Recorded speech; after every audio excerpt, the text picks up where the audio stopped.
జగన్మోహన్ రెడ్డి గారి హయాంలో ప్రారంభమై చాలా వరకు పనులు కూడా పూర్తి అయిన రాయలసీమ లిఫ్ట్ ఇరిగేషన్‌ని చంద్రబాబు నాయుడు గారి ప్రభుత్వ హయాంలో ఆపేశారు అని 4 గోడల మధ్య నేను చెప్పాను కాబట్టి చంద్రబాబు నాయుడు గారు ఆపేశారు అని తెలంగాణ ముఖ్యమంత్రి అసెంబ్లీలోనే చేసిన వ్యాఖ్యలు. దాని మీద ఇటు రాయలసీమ సమాజం ఆశ్చర్యపోయింది. తెలంగాణ ముఖ్యమంత్రి చెబితే ఆంధ్రప్రదేశ్ ముఖ్యమంత్రి ఆపేయడం ఏంటి అని. అండ్ ఇక్కడ వైఎస్ఆర్ కాంగ్రెస్ పార్టీ నేతలు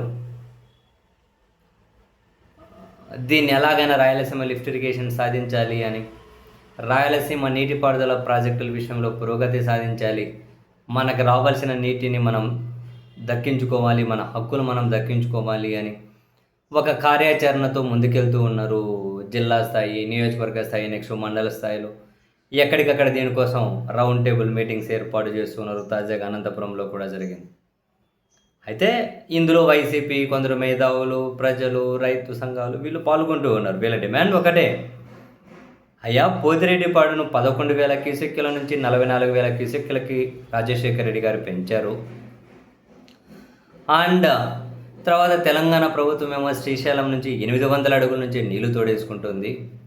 854 అడుగుల కంటే తగ్గితే రాయలసీమకు సుక్క నీరు రావు. కాబట్టి జగన్మోహన్ రెడ్డి గారి ప్రభుత్వం మనం కూడా 800 అడుగుల నుంచే నీళ్లు తీసుకోవాలి, 44,000 క్యూసెక్కులు ఉన్న దాని కెపాసిటీని 80,000 క్యూసెక్కులకు పెంచాలి అని రాయలసీమ లిఫ్ట్ ఇరిగేషన్ పెట్టుకొని ముందుకెళ్తే, తెలంగాణ ముఖ్యమంత్రి చెబితే ఆంధ్రప్రదేశ్ ముఖ్యమంత్రిగా మీరెందుకు ఆపేశారు?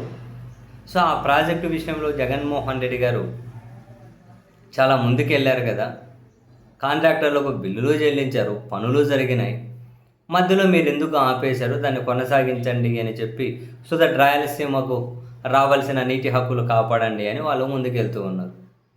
కానీ ఆశ్చర్యకరంగా అదే ప్రాంతానికి చెందిన వాళ్ళే స్వయాన ఆర్థిక శాఖ మంత్రి గారే పయ్యావుల కేశవ్ గారిని ముందుకు పంపించారు. సార్ అంటారు, మీకు ఏమైనా బుద్ధి ఉందా, కడుపు మంటకి ఏమైనా కావాలంటే మందులు పంపించమంటారా, అసలు ప్రాంతీయ విభేదాలు రెచ్చగొడదాం అనుకుంటున్నారా? అసలు ఇందులో ప్రాంతీయ విభేదాలు ఏంటి? రాయలసీమ నీటి హక్కులు నెరవేర్చండి అని అడిగితే ప్రాంతీయ విద్వేషాలు ఎట్లా రెచ్చగొట్టినట్లయితుంది?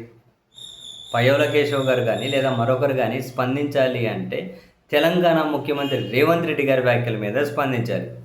రేవంత్ రెడ్డి గారు అబద్ధం చెబుతూ ఉన్నారు. ఆయన చెప్పినందుకు మేము ఈ ప్రాజెక్ట్ ఆపేయలేదు అని చంద్రబాబు గారు చెప్పారా, పయ్యావుల కేశవ్ గారు చెప్పారా, లేదా ఎక్స్ఏ వైఓ జెడ్ ఎవరైనా చెప్పారా? ఎవరు చెప్పలే. మరి ఇప్పుడు రాయలసీమ నీటి హక్కులు ఇప్పటికే ఆ శ్రీశైలం సుమారుగా ఏమంటారు నీళ్లు తగ్గినాయి అన్న దాని కింద పూడికలు కనుక వచ్చేసి దాదాపు శ్రీశైలం కెపాసిటీనే 100 టీఎంసీలు తగ్గిందని చెప్పి ఒక అంచనం. మరి ఇప్పుడు రాయలసీమ నీళ్ళు 854 అడుగుల దగ్గర రాయలసీమకు నీళ్ళు తీసుకోగలుగుతుంది. 800 అడుగుల దగ్గర నుంచి విద్యుత్ ఉత్పత్తి పేరుతో తెలంగాణ నీటిని తోడేసుకుంటుంది. అదంతా ఇసిపెట్టేసి ఎన్జీటీ పర్మిషన్ ఉందా, ప్రతి ప్రాజెక్టు పర్మిషన్ తీసుకొని కడుతున్నారా? పాలమూరు రంగారెడ్డి, కల్వకుర్తి ఎత్తిపోతల ఏ పర్మిషన్ తీసుకొని ప్రాజెక్టులు కట్టారు? ఫస్ట్ ఏ పర్మిషన్ లేకుండా ఏరే అవసరం కోసం అంటారు, తాగునీటి కోసం అని ఇంకోటి అంటారు. ఏదో విధంగా పూర్తి చేసి మన హక్కులు మనం నెరవేర్చుకోవాలి, మన నీళ్లు మనం వాడుకోవాలనేది ఎత్తుగడ ఎవరైనా. అవన్నీ ఇసిపెట్టేసి ఎన్జీటీ మీ హామీలో స్టే ఇచ్చింది, దాన్ని మేమేం చేయాలి, మేమెందుకు ఆపుతాం?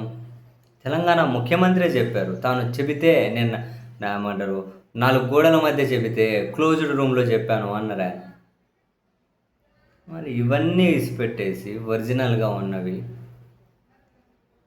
రాయలసీమ నీటి హక్కుని ఎట్లా ఉపయోగించుకోవాలో అవి చెప్పకుండా, మీరేం చేస్తున్నారో చెప్పకుండా ప్రాంతీయ విద్వేషాలు. అరే న్యాయం చేయండి అని అడిగితే ప్రాంతీయ విద్వేషాలు రెచ్చగొట్టేటట్లయితుంది. వేలు లక్షల కోట్లు అమరావతిలో మాత్రం ఖర్చు పెడితే అది రాష్ట్ర ప్రజల ప్రయోజనం. రాయలసీమ నీటి వాటాను మాకు వచ్చే ఏర్పాట్లు చేయండి అని అడిగితే మాత్రం ప్రాంతీయ విద్వేషాలు రెచ్చగొట్టినట్లు. ఎక్కడ న్యాయం అండి ఇదంతా? ఇది ఎక్కడి న్యాయం?